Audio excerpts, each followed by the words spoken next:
Hare Krishna Mataji, when do you want to start? Whenever you're ready, Mataji.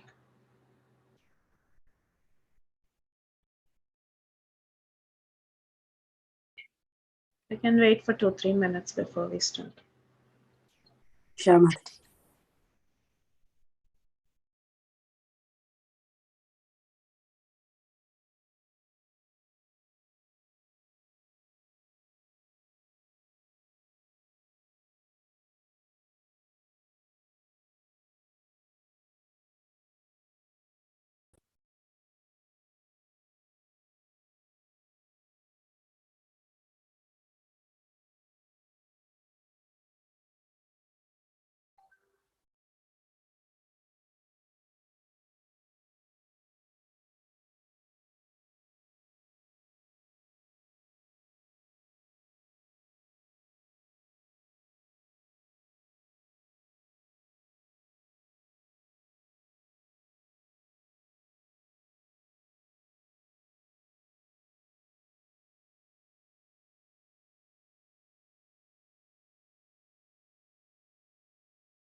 What is it?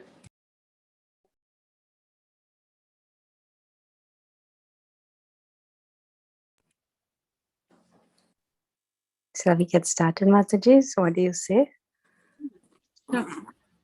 Sure. Kirtida Mataji? Hare Krishna. Hare Krishna. Hare Krishna, everyone. Thank you all so much for joining us. And today we are very, very fortunate to start our new book, Isopanisad. So, as you all know, that we are going in the series of doing our Bhakti Shastri classes. So we did our Bhagavad Gita, 18 chapters in 18 weeks. Then we did Nectar of Instruction, that is Updeshamrita by Srila Rupa Goswami. And now we are starting with Sri Isopanisad. So thank you all so much for joining us. Thank you for all your enthusiasm. And today we have Her Grace Preethi Vilasini Mataji to facilitate us with this. Thank you so much, Mataji. Please take over. Hare Krishna. Thank you, Kirtida Sundari Mataji. Thank you so much for joining all the way from India and encouraging us. So thank you. Thanks to everyone for joining us today. And we are very excited to be stepping into Isopanisad. So this is our next book of study. And interestingly, it's an Upanishad. It's a part of the Shrutis. So this is one of the most important Upanishads that we will study in depth in a very systematic manner. So here we go. We'll start with the invocation prayers. Om Ajnana Timirandasya Jnananjana Shalakaya Chakshurunmilitam Yena Tasmai Shri Gurave Namaha. I was born in the darkest ignorance, and my spiritual master opened my eyes with the torch of knowledge. I offer my respectful obeisances unto him. Nama Om Vishnu Padaya Krishna Presthaya Bhutale Srimate Bhaktivedanta Swami Niti Namini. Namaste Saraswati Devi Gauravani Pracharini Nirvisesha Shunyavadi Paschayata Deshatharini. Jaya Shri Krishna Chaitanya Prabhu Nityananda Shri Advaita Gadadhara Shri Vasadi Gaura Bhakta Vrinda. Hare Krishna Krishna Krishna Hare Hare Hare Rama Rama Rama Hare Hare. I offer my respectful obeisances unto Sri Chaitanya Mahaprabhu, Lord Nityananda, Sri Advaita Gadadhar Pandit, Sri Vas Thakur, and all the devotees of Lord Sri Chaitanya. Hare Krishna. So we are starting with Isopanisad, which is Isha Upanishad. Okay. So first, before heading into Isopanisad, we need to get an introduction of what Isopanisad is about. So let's see what Upanishads are first. So you all know the entire canon of Vedic literature not only has the 4 Vedas, but we also have several Upanishads, and we also have the Puranas and the Itihasas. Now, what specifically is the Upanishad? So the conclusion of the 4 Vedas is actually summarized as the Upanishads. These are smaller texts, and they are generally recorded in the form of a conversation. So there is a disciple asking questions and the guru gives answers. And most of these questions are aimed at understanding the absolute truth. Okay, so that is the focus of the Upanishads.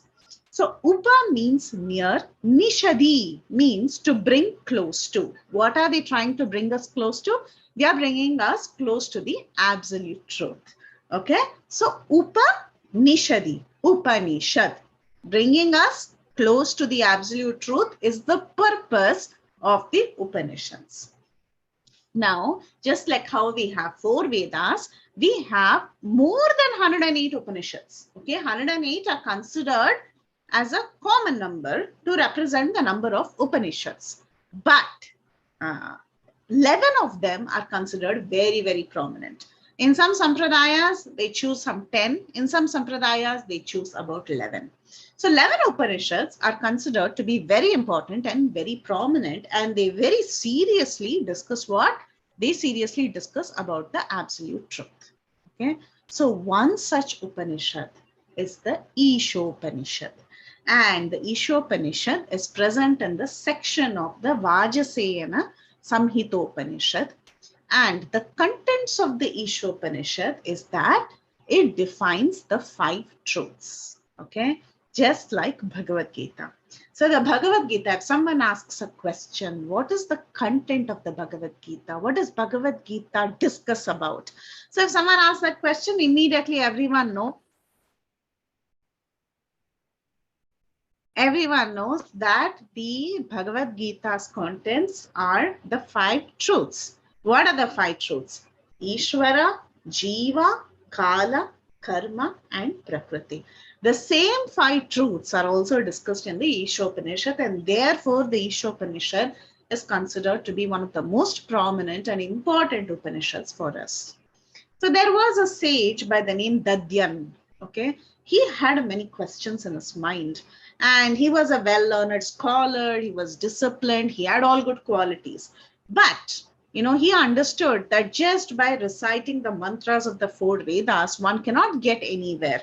One must understand the absolute truth. So he had these questions to his father Atharvana, who taught him the answer to the questions. Okay, the answer to the questions resulted in the mantras of the Isopanishad. Now, these mantras of the Isopanishad, they are Shruti. Shruti means that which is heard. Okay, so the Shruti mantras are generally very, very potent. There is a story of how these mantras were used in a very interesting way. In the 8th canto of the Srimad Bhagavatam, there is the story of Swayambhuva Manu. Swayambhuva Manu was once attacked by Rakshasas. Okay, at that time, what he did? He was saved by chanting the Isopanishad mantras in glorification of Lord Yajna, who's one of the incarnations of the Lord. So the Isopanishad, like that, is very, very potent. And the Isopanishad mantras actually give the key to the understanding of these 5 truths, and especially the important truth about Ishvara, okay, about the Supreme Lord. And this Ishopanishad book has 18 mantras. So these are the 18 mantras that we are going to see in great detail in this session. Now, before we start the Ishopanishad, we should also understand a little more about the Vedas. Okay, so what are the Vedas? What are the Upanishads? And how we should receive the Vedas? Why Vedas are so important? And all that. A little more understanding should be, infused into us before we start reading this glorious Upanishad. So the Vedas, like when we say Vedas, we all understand it is a book, okay? It is a set of books. Like we talk about the 4 Vedas, Rig, Sama, Yajur, and Atharva Veda. And if someone asks, oh, what are your holy books? We say, oh, we ascribe to the 4 Vedas, okay? So now question may be raised, oh, you ascribe to the 4 Vedas, then who wrote the 4 Vedas? Just like if someone asks, who wrote the Bible? How did you get the Bible? Right? So like that, everyone will ask, oh, you have a book that you ascribe to, so tell me who's the author of it. But the Vedas are Appaurusheya. Appaurusheya means they do not have a human source. Okay, a human has not written the Vedas. The Vedas come from the breathing of Lord Narayana. Okay, from the mouth, from the breathing of Lord Narayana, the Vedas are produced, and they are pronounced by Brahma himself. So Vedas are called as Shruti. Shruti means that which is heard. So they are heard and they are repeated and they are passed down through parampara. And these Vedas are considered as axiomatic truths. That means if the Vedas say something, it is considered as ultimate. There is no scope for manipulation or interpretation and things like that. Like, for example, technically bones, they may not be considered very pure, but the Vedas say the shank, the bone, actually the shanka or the conch is made from a bone, but it is considered very pure. So Vedas give axiomatic truths as it is, okay, which is not to be interpreted. And whatever knowledge that one gets from the Vedas, one must hear it in parampara. One may not modify it, and one should strictly hear it in Guru Parampara. And originally, there was only one Veda. Okay, in the previous ages, there was only one Veda. Veda means it was only one section. But then Vyasadeva, what he did was, he understood that the people of Kali are not very intelligent. So he divided, or he compiled these Vedas, and he made it into 4 sections for easy understanding. Just like how if you have a box at home, a jewel box at home, in that jewel box, there may be rubies, diamonds, and sapphires and pearls. Like that, different kinds of jewels may be there. But if one takes a little time and tries to classify them, okay, takes a little time, classify the rubies, take out the rubies, put it in a box, take out the pearls, put it in another box, and then take out the diamonds, put it in another box, and take out the sapphires and put it in another box. What has happened now? This combined jewel box has been classified into 4 sections. Each of these 4 sections have specific jewels, right? Like that, Vyasadeva, what he did was, he did not write the Vedas. Vyasadeva does not compose Vedas. Vyasadeva's job is to compile the Vedas and classify them. So that is what Vyasadeva did. And he divided those original set of mantras into 4 sets of mantras for easy understanding. And that's how the 4 Vedas were actually compiled. Okay. And the conclusion of these 4 Vedas, what is the Veda trying to tell you? It's a set of mantras. Any Veda you open, Rig Veda you open, Yajur Veda, Sama Veda, they're just a set of mantras and rituals and instructions. That is what the Veda seems to be. But then what is the ultimate purpose of the Vedas? That is recorded in the Upanishads. How is it recorded in the Upanishads? It is recorded in the format of question and answers, inquiring unto the absolute truth. Okay, so now we have the 108 Upanishads. So is that enough for us? The 11 primary Upanishads and the remaining Upanishads, is that enough to give us all the knowledge? Not necessary, because the language of the Upanishads is very difficult to understand. So it has to be commented upon. It has to be commented on upon by Acharyas.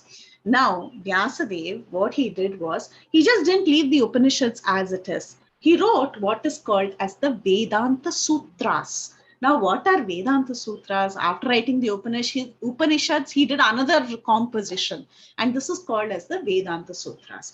What he did was, he wrote small aphorisms. Aphorisms means like, small sentences, very specific sentences, but these specific sentences are in sutra format, meaning like, it needs a little more decoding. Okay, it is not very straightforward. Like, for example, I'll give you 2-3 examples. Atato Brahma Jignasa. So that is the first Vedanta Sutra. Atato Brahma Jignasa means, now that you are here, inquire unto the Supreme. Like that. Janma Dyasya Yata. Everything originates from that. That's what it means. Now, one may be able to comment on this. There is some decoding required, meaning, if I say Athato Brahma Jignasa, now that you are here, inquire unto the Supreme, a person can come and write a commentary on now that you are here means what? Now that you have taken a human form of life, or now that you have come into devotee association, or now that you're fed up with karma kanda activities. So like that, an Acharya can come and give a little more commentary on each of these aphorisms or these sutras. Okay. So what all do we have? We have the 4 Vedas, we have the 108 Upanishads, of which 11 are primary, and then we have the Vedanta Sutras. Now, Vedanta Sutras, they also require some commentary, as I explained. Now, is that the end of all the Vedic literature? No. There are a set of very, very important Vedic literature. Anyone wants to take a guess of what it could be besides the 4 Vedas, Upanishads, and the Vedanta Sutra? What else can actually give us knowledge about the Supreme? Anyone wants to take a guess? Puranas? Puranas, yes, Puranas and Itihasas. So without the help of Puranas and Itihasas, one cannot understand the absolute truth perfectly. So the Puranas and Itihasas, they give us the stories, okay? They give us enlightenment on what happened in history, what are the historical records, how did the Lord come, how did he perform pastimes, what do we learn from that? So all this is recorded in the Puranas and Itihasas, and the purpose of the Puranas and the Itihasas is to throw light on the Shrutis, okay, the existing Shrutis. So since these Puranas are recorded from memory, they are called as Smriti. Now, one may argue, oh, Smriti is not as good as Shruti. But then it is not correct. Without the help of Smritis, nobody can understand what the Shrutis mean. So the Smritis, sometimes they take a higher, they stand on a higher pedestal than the Shrutis, especially the Srimad Bhagavatam, which is the most important of all Puranas, and it is celebrated as Amala Purana. Okay. Now, so we spoke so much about Vedas, right? Vedas, or the Vedic canon, or the Vedic literatures. So when I say Vedas, it just doesn't mean the 4 Vedas. It means everything put together, including the Smritis, including the Puranas and the Itihasas. Now, there is so much for us, right? For people who are following this Varnashrama Dharma or Sanatana Dharma, there are so much literature and so much information that one can get. Now, what is the correct method of acquiring that knowledge? How do we really acquire? How do we really inquire into the Vedas? There are 2 methods of acquiring any sort of knowledge, even mundane knowledge. There are 2 methods of getting that knowledge. One method is called as Aroha Panta. The other is called as Avaroha Panta. Anyone in this session who is into music, classical music? Sukhasagari Mataji is in the call. Okay, Sukhasagari Mataji, are you able to unmute?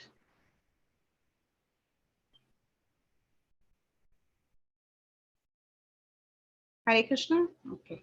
Anyone else who has learned classical music?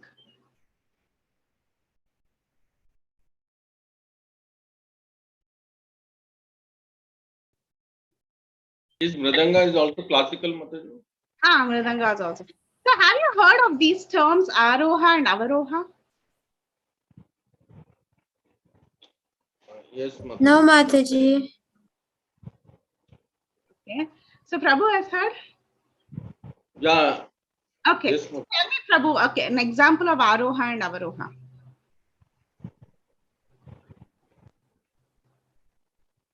like this sound. Ah, right. Sarigama Padani. Yeah, Saregama Pada.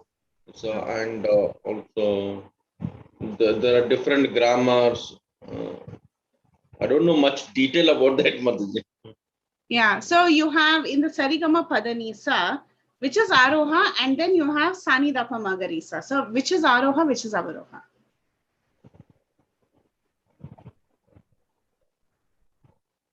So basically, when you say Sarigama Padanisa, it is what? It is like an ascending process, right? Sarigama Padanisa, and then when it descends, it becomes Sani Dapa Magarisa. Correct? So that's how you do music. So ascending process is there and descending process is there. So like that, when we are trying to acquire knowledge we are trying to achieve something, we are trying to reach out to something. That means from lower level, we are going to higher level. That is an ascending process. Like for example, a man wants to understand what mortality is. So what he does, mortality means like, okay, a person is going to, I mean, generally, any life that is present on this earth is bound to die. Okay, so he wants to understand that. So what he will do, he will watch different species of life. He will make experiments and he will come to an understanding over a period of time through inductive process, through an ascending process, that man is mortal. Okay, so what has he done? He has tried to acquire knowledge. From a lower level, he's going to higher level. Sarigama Padanisa. So that is Aroha, going up. Okay. Sani Dapa Magarisa. In music, that is called as Avaroha, meaning descending. Okay. What is the descending process? If someone tells you, okay, your grandfather tells you, my dear child, actually, a man who's born is bound to die. Okay, you accept it. Someone is giving you the knowledge, you're just receiving it. Okay, from top, they're giving you the knowledge, you're catching it. So that is a descending process. So you can acquire knowledge either by struggling and trying to find out and understand something that is high, or you can just receive it very easily when someone gives it to you, gives that knowledge to you. So there are two methods of acquiring knowledge, Aroha Panta, Avaroha Panta. Okay. So in life, even in mundane knowledge acquiring process, these are the two methods that is used. Now, how do we acquire evidence, okay, for knowledge? You all know this. Direct evidence, meaning pratyaksha pramana, meaning you do an experiment and you find out and you understand this is what actually happens. Anumana pramana is deduction. Like for example, if I want to know something, I will perform an experiment and I'll find out and I'll get the results. I will know that this is true. Okay, that is pratyaksha pramana. What is anumana pramana? I go to a mountain and in a distance, I see smoke. So I can deduct that by seeing the smoke, there was actually a fire. Okay, so it is a deductive process. So this is also a method of acquiring knowledge. The third method of acquiring knowledge is Shabda Pramana, meaning someone told me that there is fire and so I know that there is fire. Now, which is most perfect? I can make an experiment. I can go on top of, I can make an experiment from here. I can see the heat levels are increasing and I can try to understand that there was fire. Or I can look from here and understand that there is smoke, so there was fire. Or someone who was there has already seen everything and he is giving me the information as it is. So there are three methods of acquiring knowledge. Okay.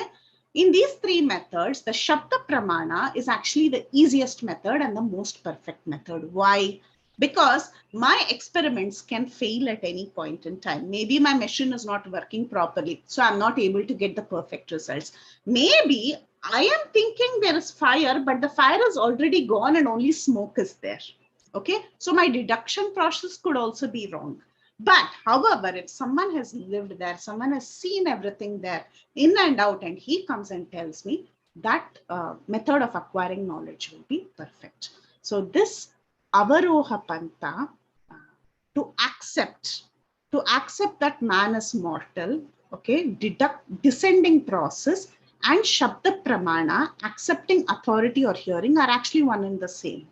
So when we accept something that is descending, it is always perfect. So that's why among the three types of evidences, Pratyaksha, Anumana, and Shabda, Shabda is considered to be the most perfect. If I want to know who my father is, the best method for me is to go and ask my mother. My mother will tell me who my father is. So we have to accept authority. When we accept authority, it becomes perfect. What sort of authority?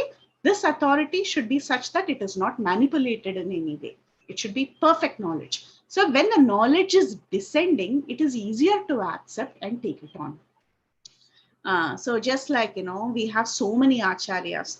We have so many acharyas and various sampradaya. They have done all the research. They have gone through all the textbooks. They have done all the researches. They have gone through Prasthanatraya, which is nothing but they have studied the Shruti, they have studied the Smriti, they have studied Nyaya philosophy using the Vedanta Sutras, and they have come up with an analysis, and they have given us, this is what it is. He is the Supreme Lord. You are a Jiva. You are dependent on him, and they have given us all the knowledge. They have done all the work. Okay, all the work is done, and they are giving it to us in a platter. Now, it is easier for us to receive that platter rather than trying to experiment from now and trying to analyze everything. We can analyze, we can spend some time reading different scriptures and coming up to a conclusion, but it's going to take a lot of time, and there is a lot of scope for errors. Okay, so it might not be perfect. We have just this birth. Okay, the people who are the experts have done the research and they have given it to us. Our only business is to accept it. When we accept it, that form of receiving knowledge becomes perfect. Just like when you all go to school and college, right? Are we really, we have Einstein's theory, we have this theory, that theory, Pythagoras theorem, whatnot. You learn all this. So did you really go and experiment with Pythagoras and try to find out what he did? Or did you really, come to the conclusion of all these formulas? No, the experts did it. They put it in the textbook and you're learning. So your learning is faster. And when you apply it, you see results. Simple. So the same theory, the same thing is even for spiritual knowledge. When you're trying to acquire spiritual knowledge, you accept things that is already researched and already given to you. Now, these great acharyas, I mentioned Prasthanatraya. That means they use they comment on three important sets of Vedic literature. The first is Shruti. So they chose the Upanishads. That is our, our interest, right? Because we're going to study Isopanisad. So they comment on Shrutis. So they pick the 10 Upanishads or the 11 Upanishads that are primary, and they write a commentary on it. And then they pick something from the Smritis. The Smritis, as I already mentioned, are that which is remembered, like the Puranas and the Itihasas. So from the Itihasa, we have a very, very important section of the Mahabharata on which all the Acharyas comment. Anyone wants to unmute and tell me which section of the Mahabharata all the Acharyas comment? Bhagavad Gita? Correct, the Bhagavad Gita. So for the Smritis, the representative is Bhagavad Gita. For the Shrutis, the representative is the 10 or the 11 Upanishads. And for the Nyaya, Nyaya means logic. Anyone knows what the representative is for logic?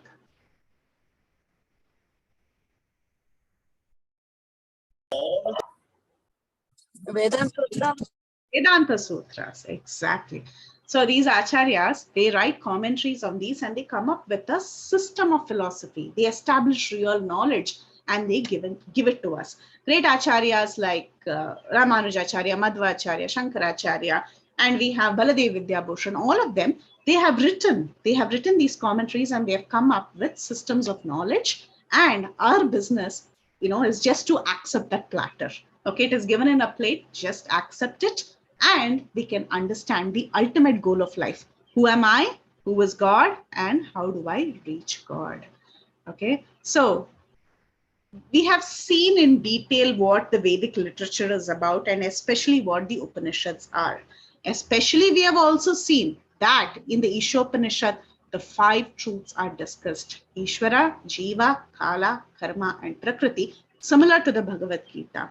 So this Isopanishad should give us answers to all the questions that we have about God, about our sadhana, about the jivas, and finally how to understand God. So the Isopanishad at a glance. So the first 3 verses of the Isopanishad, they teach us how to live in harmony with God.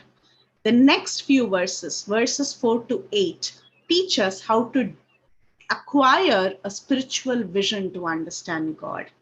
The next few verses, verses 9 to 11, they teach us what is knowledge and what is illusion, what is vidya, what is avidya. Okay, because to get proper vision, we should distinguish between what is knowledge and what is not real knowledge. And then the next few verses, verses 12 to 14, they talk about an interesting concept of sambhuti and asambhuti. Okay, this we are going to discuss when we actually touch on these verses. But just as a general information, sambhuti means the Supreme Lord who has no cause, and asambhuti is that anything that is not the Supreme Lord. So what happens when you worship the Supreme Lord, meaning Supreme Lord or the Supreme Brahman, specifically the impersonal Brahman, and what happens when you worship those which are not the ultimate Brahman or the impersonal Brahman? What happens when you worship them? That is what is discussed from verses 12 to 14. And finally, verses 15 to 18, they actually talk about the prayers to the Supreme Lord. What is beyond the impersonal Brahman? That is also discussed in the Isopanishad. So Isopanishad is very, very important because ultimately, though most of the Upanishads, they talk about the Supreme Lord as being impersonal, the Isopanishad hints to us that there is something beyond this impersonal Brahman. Okay, so if you study the Isopanishad systematically, a lot will be revealed to you. So this is the Isopanishad at a glance, but we are going to go through this in great detail. So before the first verse begins, the Isopanishad itself begins with an invocation. The very, very famous verse. But before getting into the famous verse, the invocation of the Isopanishad, I want to ask you some questions. So on the left side of the slide, what do you see? Anyone wants to unmute and tell me? Pyramid, Mataji. Pyramid, a triangle. Okay. Now, what does this triangle contain?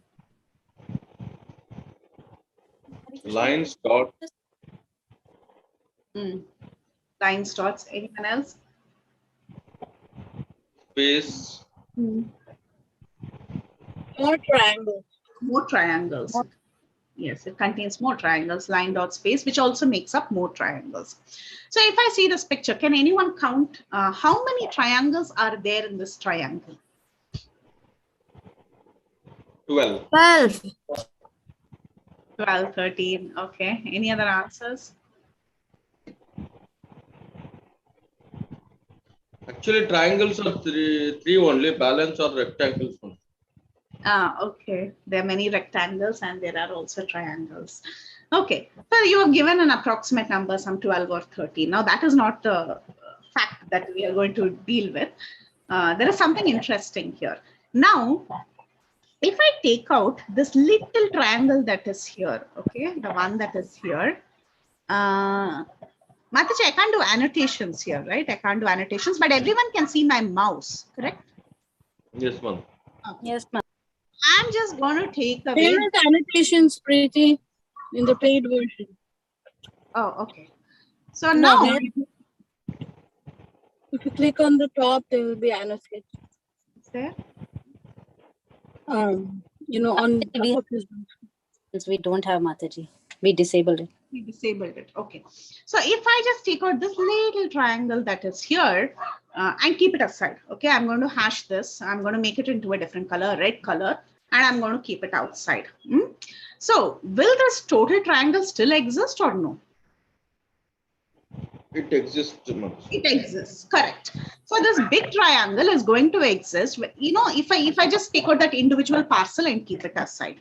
Okay, so there are multiple individual parcels like this. Like there is one big triangle in the corner, there's one big triangle here, and there is a total triangle also. So taking out a little parcel that is very identical to the original triangle. So this little parcel, let's only concentrate on this triangle, okay? So this little triangle, is it same in quality as the large triangle? Yes. Yes, correct. And it is a parcel by itself. It is same in quality as it is a parcel by itself. And taking out this little triangle from the big triangle will not affect the big triangle in any way, right? But it is coming from the big triangle. Okay, so now keep this concept in your mind. That is the first concept. Now, my second question to all of you is that how do you represent a whole? Okay, now if I want to eat pizza, okay, so how do you represent a whole pizza? What shape would you use? Circular. Circular shape. Very nice. Now, that is the second concept you need to keep in your mind. Third concept. What is 0 plus 0? 0. What is 0 minus 0? No value, 0. 0. 0 minus 0 is 0. 0 plus 0 is equal to 0. So if I take something from the whole, that is the circle, this whole, then something I take out, it also becomes whole. The answer is 0. If I add something to it, the answer is also 0. This little triangle, which is a parcel, part and parcel, it is a complete parcel, but it is a part of the big triangle. When it is taken out, the whole triangle, the original triangle still remains. Right? You all agree with all these concepts we have seen so far? Yes, ma'am. So now let's read. Om Purnamada Purnamidam Purnat Purnamudachyate Purnasya Purnamadaya Purnameva Avashishyate. Om, the complete whole. Purnam, perfectly complete. Adaha, that. Purnam, perfectly complete. Idam, this phenomenal world. Purnat, from the all perfect. Purnam, complete unit. Udachyate is produced. Purnasya, of the complete whole. Purnam, completely. All, completely or all. Adaya, having been taken away. Purnam, the complete balance. Eva, even. Avashishyate is remaining. Translation. The personality of Godhead is perfect and complete. And because he is completely perfect, all emanations from him, such as this phenomenal world, are completely equipped as complete wholes. Whatever is produced from the complete whole is also complete in itself. Because he is the complete whole, even though so many complete units emanate from him, he remains the complete balance. So let's go back to our analogy. So even if you remove this little triangle out, which is same as the big triangle in quality, the bigger triangle remains. So the bigger triangle is like the Supreme Lord, and this individual parcel is like the Jiva or the living entity. This whole, even when you take out something from it, even if you take out an individual parcel that is equal to that whole, what remains? The original whole still remains, just like 0. This Purnam, 0 is also Purnam, the whole. Okay? Purnamadaya Purnameva Avashishyate. So when I take out Purnam from Purnam, I'm remaining with Purnam, the original Purnam, the original whole or the original 0. So let's divide this verse and try to understand. The perfectly complete and source of many complete units. This is the Supreme Lord. Om Purnamada Purnamidam. The Supreme Lord Krishna is perfect. Okay, he's Purnam, he's perfect, he's complete, he's whole. And complete, and this world that is emanating from him, this world, Idam, this world is also complete. Purnat Purnamudachyate. Because it has emanated from the whole, it has the same quality. It is complete in itself. Which is complete in itself? This material world is complete in itself, just like its origin, who is the Supreme Lord, who is complete in himself. Purnasya Purnamadaya. Although many such units are emanating from him, so many material universes are emanating from the Supreme Lord. So did the Supreme Lord become vacant? Did holes appear in his body? Just because from every pore of his body, one universe is coming out, did his body become full of holes? No. it still remains complete. If I take a paper and I punch holes in it, the paper is going to have many holes. It will not remain Purnam. But the Supreme Lord, on the other hand, so many universes are coming out from the pores of his body. So it doesn't mean that all these pores became empty and he became a body full of holes. No, he always remains complete because he's always the complete whole. Okay. Purnasya Purnamadaya, although many complete units emanate from him, Purnam eva avashishyate. He still remains the complete balance. That original zero still remains even if you remove a portion, a zero from it. So this is what this verse is. It's a glorification of the completeness of the Supreme Lord. And it's an invocation glorifying him. Okay, that's why this Purnamada Purnamidam verse is called as the invocation of the Isopanisad. Now, this verse can also be understood according to our Acharyas in a different way. What is it? That is explained in the picture that you see on the right-hand side. Krishna, this two-handed form of the Lord, this Shyama Sundara, he is the original source of all the different incarnations, all the different expansions. Okay, though so many expansions are coming out from this Krishna, who is the original source, each of these expansions are complete in themselves. They are completely potent. They are just like the original. Brahma Samhita says that all these expansions are like different candles lit from the original candle. But the original candle is Krishna. But all the other candles that are lit, they are same in quality. Each of those flames looks exactly like the original flame. Like that, this Purnam, this Krishna, this original Lord, he's complete in himself, and all the different expansions, all the different forms of the Lord, they are also complete. Each of these expansions that emanate from him also remain complete. And it doesn't mean that Krishna's energy went away when he expanded. He still remains the complete whole. Okay, so two ways of understanding. One is, though so many things may come out of the Supreme Lord, the Supreme Lord is the source not only of the universes, he's also the source of different jivas. He's the source of various expansions. So, in spite of so many things coming out from that Supreme remains as he is, and he gives a completeness to everything that comes out of him. Okay. So let's further, churn out this verse. So Lord Krishna is the perfect and the complete whole. It's a simple flow chart. And what all are coming from out of him? Innumerable universes. What else? Unlimited incarnations and unlimited small complete units who are jivas. Each one of us are complete in ourselves, right? We are complete jivas. We are same in quality like the Supreme Lord. But we are a minute fraction. Now, so this is the greatness of the Supreme Lord, and so many things are coming out of him, yet he is complete. Now, what is our business? Being that little minuscule particle who's coming from that Supreme Lord, who's qualitatively one with him, we are supposed to come to a realization of who the Supreme Lord is. That is our business, right? So I told the Isopanisad, it talks about Ishvara, and it talks about the jiva also. It talks about kala, karma, prakriti, everything. So there is, at one point, there is something that we need to do. We need to realize who the Supreme Lord is. So how do we understand who the Supreme Lord is? Who's the source of everything? So the Supreme Lord can be understood in three different aspects. What are the three different aspects? That is mentioned in the Bhagavatam. And this is a very beautiful verse from the Srimad Bhagavatam. Vadanti tat tattva vidas tattvam yat jnanam advayam brahmeti paramatmeti bhagavan eti shabdyati. So the learned transcendentalists who know the absolute truth call this non-dual substance. Non-dual means each of these are not different. They're actually one. Okay. But they are expressed in three different features. What are the three different features? Brahman, Paramatma, and Bhagavan. Okay, so we are trying to understand the absolute truth who is expressed in three different forms.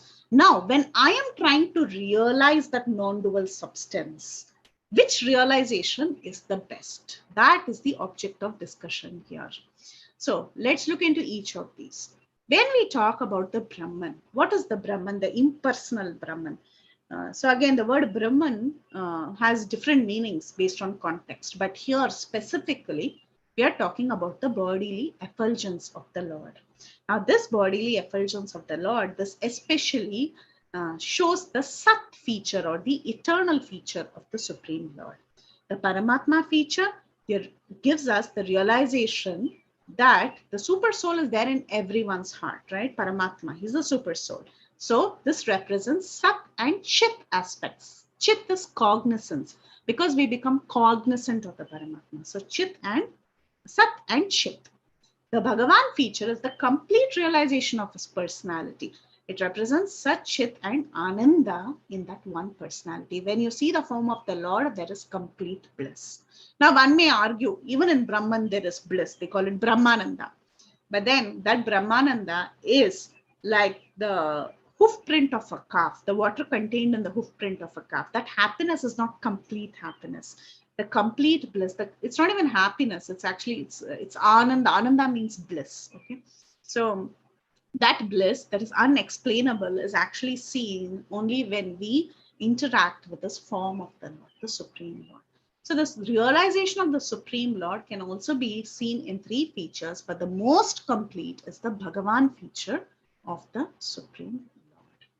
So how do we understand this? Are there some analogies to understand this? Yes, Srila Prabhupada gives us an analogy, two analogies at least. He gives many, but at least two we can discuss here of understanding the three features of the Supreme Lord. That one Lord is expressed in three features, and our realization of Bhagavan is actually the complete. To understand that, he gives us these two explanations. He talks about the Tirumala Tirupati hills in one of the conversations. Srila Prabhupada says, when you see the Tirumala hills from a distance, okay, you have taken a vow to walk to the Tirumala hills from somewhere. So when you see the Tirumala hills, the 7 hills from a distance, what do you see? You just see that there are 7 hills. That's all you see. You see a greenish brown color hill. So that is an understanding of what the Tirumala Tirupati hills is all about. You get an understanding, right? That understanding is not wrong, but is it complete? Not necessarily, because you have seen it from a distance. So you get an idea of what it is. Now, if you walk further, okay, you go to the foothills of the Tirumala hills. That time, what do you see? You see Gopurams, okay? You see these Gopuram, okay? And then you see you see people walking up. Then you see bushes, you see grass, you see deer. So you see more variety. So now you're getting a better understanding of the Tirumala hills. Now you climb up the hill. You climb up the 7 hills and you reach the temple. You go inside the sanctum. There you get darshan of Lord Venkateshwara. Now, when you have seen the darshan of Lord Venkateshwara, now you understand that this is the complete realization of the glory of the Tirumala hills. The Supreme Lord is present there in person there. So your realization has improved. Initially, you just saw some hill. Then you saw a lot of features in that hill. Then finally, you got darshan of the Supreme Lord. So this is the comparison that is given for the 3 levels of realization. The Brahman is like seeing the hill from a distance, that effulgence of the Supreme Lord. The Paramatma is like seeing certain features of that hill. Okay, some cognizance, some awareness about the hill. And finally, Bhagavan is actually, when you see that form of the Lord, the bliss that you attain, that is inexplainable, right? So you have seen the eternity, you have seen cognizance, and finally, you've also seen Ananda, bliss. So that is the complete understanding of the Supreme Lord. So this is one example Srila Prabhupada gives. There's another example of the train that Srila Prabhupada talks about. So he says that from a distance, when you are waiting in the railway station for the train to come, from a distance, what do you see? You just see a bright light. So you understand, train is coming. But is that the complete understanding of the train? Not necessary. After some time, as the train comes close by, you see, oh, the train has wheels, it has windows, it is brown in color, it is written Southern Railways. So now you understand, okay, there is more details to this train. And as the train is coming in the platform and you're standing in front of the train, you see people sitting inside, right? That's when you get a complete understanding of what this train can hold, what its purpose is. So like that, there are 3 features of the Supreme Lord, but the complete realization comes when we really understand Bhagavan. And that is indeed the purpose of the Isopanisad. It is going to talk about the different features as well. Okay, so now let's see what else is discussed. In this particular verse, what did we see? We saw that there is the complete whole who is the Supreme Lord, and from him what is emanating? Innumerable universes, innumerable incarnations, and unlimited small complete units who are called as jivas. So what we will do now is we'll actually get into these two concepts, the innumerable perfect universes and the complete units who are the jivas.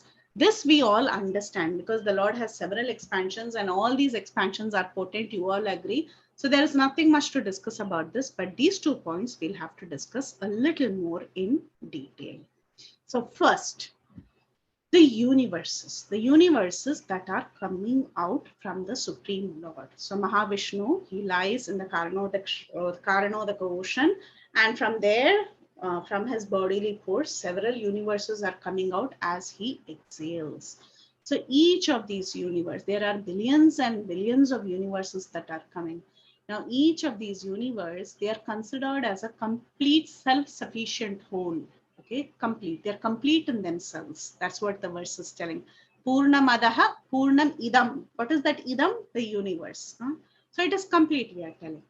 How?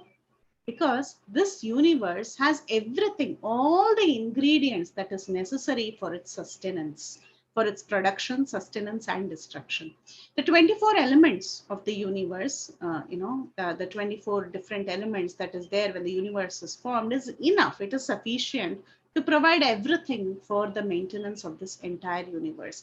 The entire universe functions on a time scale. There is a particular time scale, and at the end of that time, the destruction happens, and this universe is self-sufficient. But though it is self-sufficient, it is existing, it is sustaining everything, this universe, whatever happens in the universe in the scale of time is actually ultimately controlled by the source, who's the Supreme Lord. So the Supreme Lord is controlling it. He is the ultimate master of it. But still, these units, each of these units are self-sufficient. So that which is coming from that Purnam, that Supreme Lord, is also Purnam by itself. It is Purnam by itself, and it is self-sufficient. So this is about the universes. The next thing, what else is coming out from that Supreme, from that Purnam? The living beings. So many jivas are coming out, right, from the Supreme Lord. So every time there's a creation and a destruction, all the living entities are also infused into these universes. These living entities, they pass through 8,400,000 species. So it's not that living entities are only human beings. There are so many different kinds of life forms. And we all have bodies. Our bodies, each and every body, that is there, human body, animal body, insect body, each one is a miracle, complete in itself, right? So we just eat something happens within our body, there is some digestion, something goes out, suddenly energy is produced, and we take a little rest, we awaken. So there is so much happening. Just imagine if in this body, it's such a perfect engineered creation, like without eyes or without the nose or without the mouth, what will we do? Everything is so perfect. Imagine if there are only organs and there is no skin, how will it be? So everything is so perfect. So the Lord's creation is perfect, and each one of us are perfect units, and we have consciousness. We have consciousness by which we can understand the Lord. Each one of us are endowed with consciousness, especially human beings. We have very high consciousness. And this consciousness can attain completeness. Okay, this realization or this consciousness that we have can attain its completeness only when we serve the Supreme Lord and when we dovetail all our activities in the service of the Supreme Lord. So if our activities and our consciousness that is very nicely present in us is not dovetailed, is not used in the service of the Lord, then what happens is we are only stuck in this material world. We are not able to advance. We go from one birth to the other, and we are not able to advance and reach that Supreme Lord. Though we are complete units, still we have the right to exercise our consciousness, and our consciousness should be dovetailed in the service of the Supreme Lord to attain perfection. Okay. Experiencing incompleteness. So when I said, complete knowledge is only when you understand the Supreme Lord, now one may question, uh, how is it that we are experiencing that incompleteness in this material world? We are all existing here, and we are not experiencing completeness. Like everyone has this problem. Sometimes we feel something is missing in our life, right? There is something empty in us. I have a good job, I have enough money, but something is lacking. I feel unhappy from time to time. So what is it that is missing in our life? This missing, this feeling emptiness comes from two things. One is ignorance and the other is illusion. What is ignorance? Not knowing that there is a complete arrangement by Krishna for our maintenance. So in a very difficult way, we are stuck in this material world and we are struggling with the six senses, trying to satisfy our senses. And we do not accept that Krishna is there, the complete is there to take care of all our necessities. So it is a normal tendency of every human being, including myself, including everybody, all of us. We do not realize, we're ignorant of the fact that Krishna has made all the arrangement. And we are struggling hard with our senses. So that is one problem, ignorance. The other is illusion. The illusion that we all have in this material world is that we think that without the association of the Lord, we can be happy here. We can be happy here by ourselves. So there are two problems, ignorance and illusion. Because of ignorance and illusion, we have not had complete knowledge. Once we get complete knowledge of the Lord, we will be completely happy. That incompleteness will get healed. But we are stuck in this material world and we have two issues. What is our issue like? It is like a hand that is disconnected from the body. Now, supposing if the hand is disconnected from the body, how does it feel?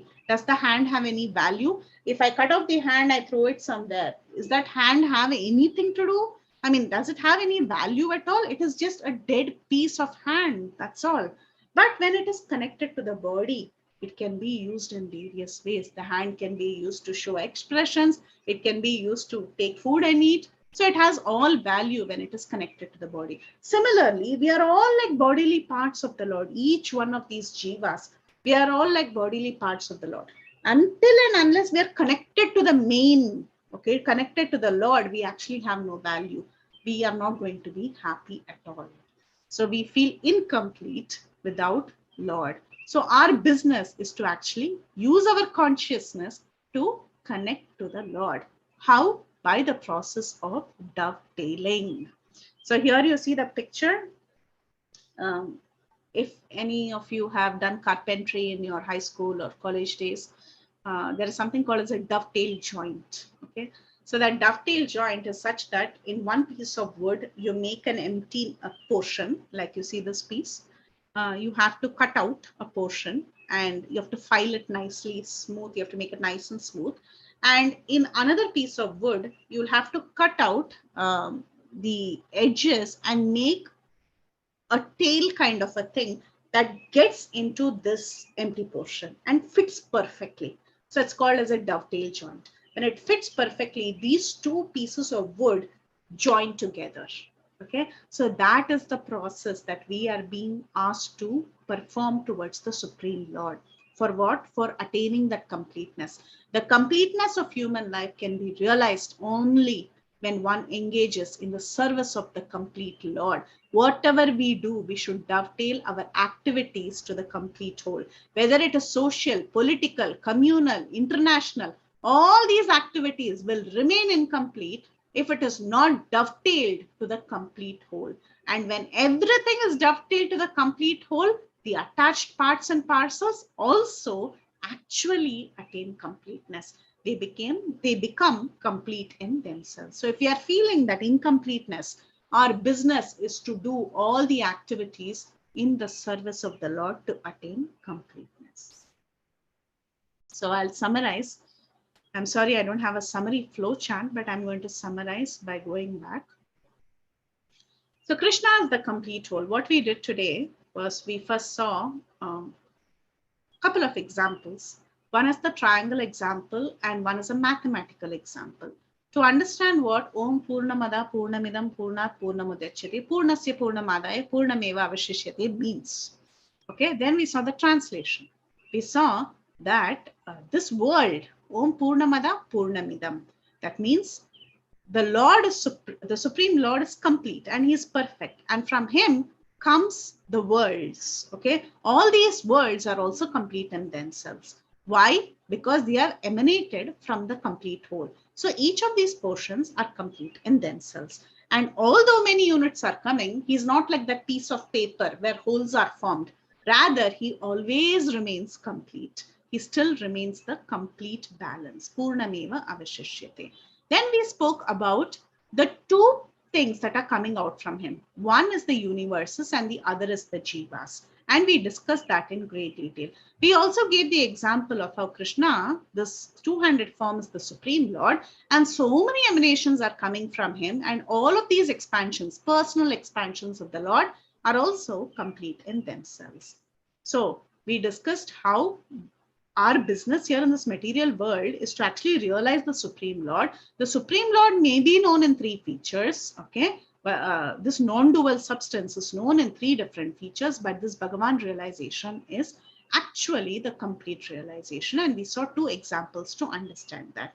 Then we discussed further about the temporary universes that are emanating from the Supreme Lord, which are complete, and we also saw how the living beings, all the living beings, 8,400,000 species, are all complete.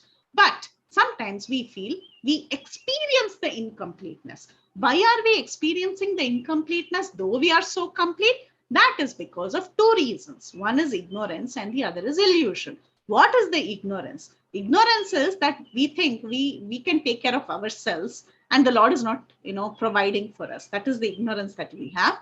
And the illusion is that we think that we can be happy without the association of the Lord. But however, we are all parts and parcels of the Lord, like how the hand is the part of the body. If the hand is disassociated from the body, the hand has no value. So what is the solution? You have to dovetail like this dovetail joint. So when we dovetail to the complete whole, we also become complete in ourselves. So this is the connection between the Supreme Lord and us. So we can end here. And any questions, comments, realizations?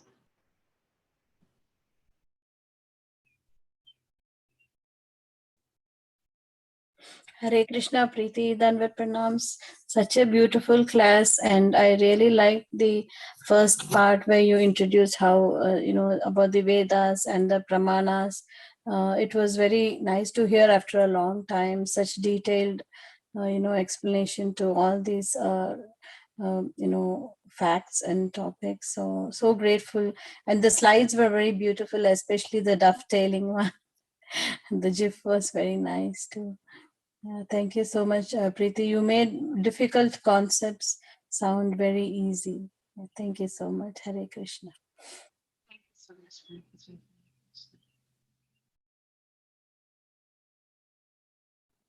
Hare Krishna. Thank you, ma'am. Hare Krishna Mataji, Dandavat Pranam. I have one question, Mataji. Yes, ma'am. Mataji, you said all this has come from Lord's breathing. So my question is, and also it has come from breathing, and it is not in very clear form, like it is in decode form. So my question is, why Lord has done like this? Because there is a possibility that the commentators or somebody, there is a possibility that they may misinterpret and lead to a, because how we can trust that the commentary what is given, I'm not saying Acharyas, but just that question came, Mataji. Why Lord has given straightforward? Why Lord Everyone. has the absolute truth directly declared, just give the Bhagavatam and finish it, right? So the idea is that, people, we are all here in this material world and we are all here because of our minute independence, right? And we want to enjoy here. So the Vedas are called as Kalpa Vriksha. That means they are giving so many things to us.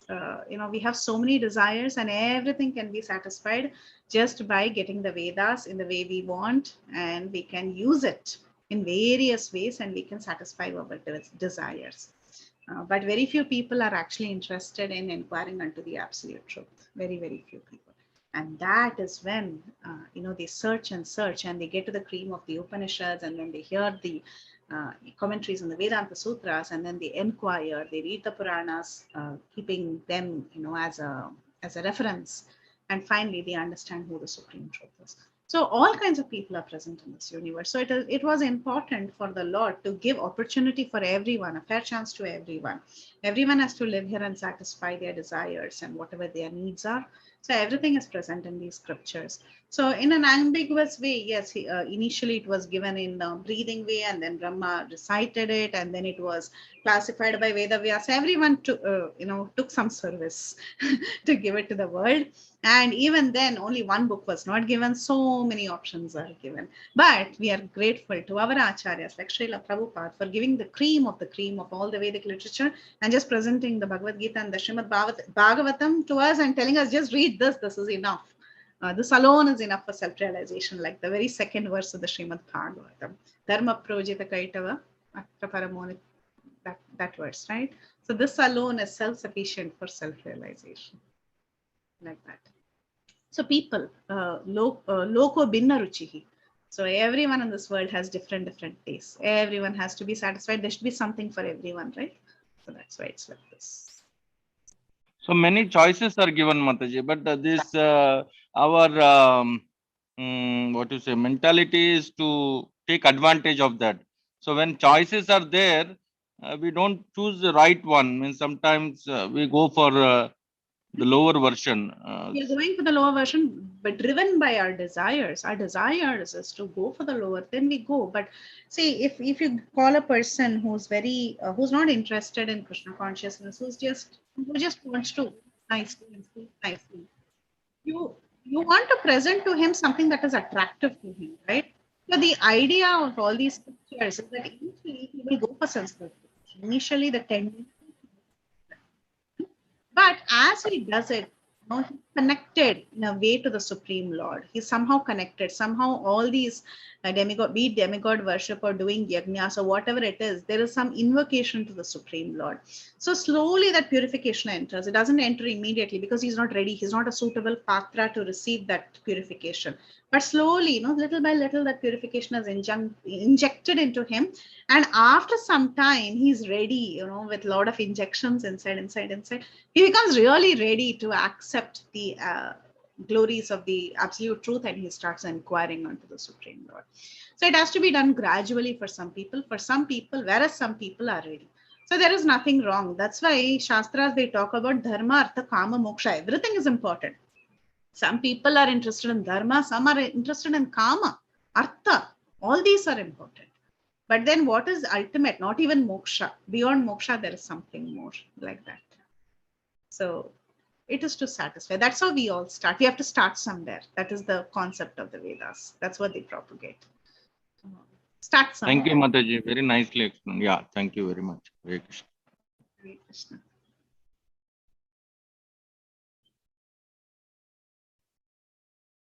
Anyone else? Okay. I have one question. This Isopanisad is considered a very Mayavad text, right? So, Yeah, they are mostly Brahman. Generally Upanishads, right? yeah, this Isopanisad in particular, like it is studied by the Mayavads. So I was wondering, do you have anything to comment on that?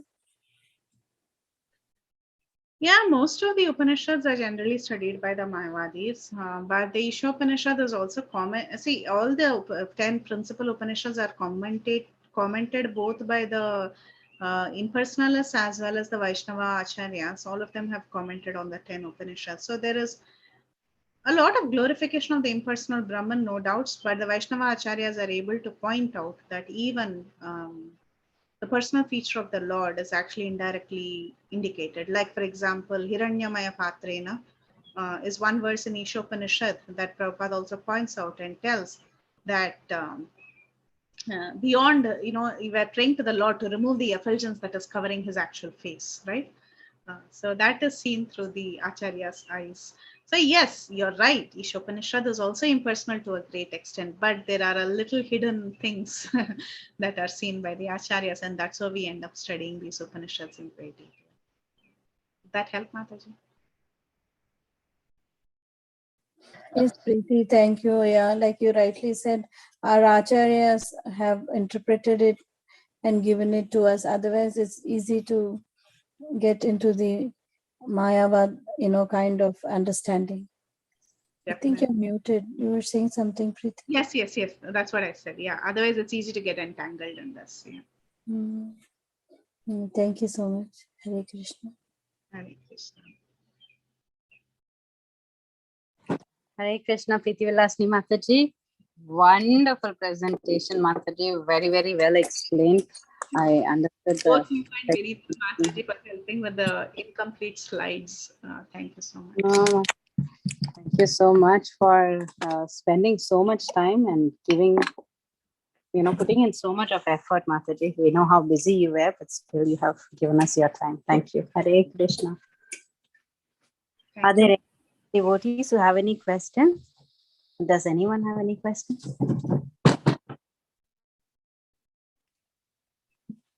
Okay. Shall we end, Mataji? Okay, then we will end the call here. Thank you so much, dear Preethi Vilasini Mataji, for this class. Vancha kalpatarubhyascha kripa sindhubhya evacha patitanam pavanebhyo vaishnavebhyo namo namaha. Ananta koti Vaishnavrindi ki jai. Srila Prabhupada ki jai. Shri Isopanishad ki jai. All the assembled devotees ki jai. Her Grace Preethi Vilasini Mataji ki jai. Jai. Yeah. Thank you, Mataji. Hare Krishna.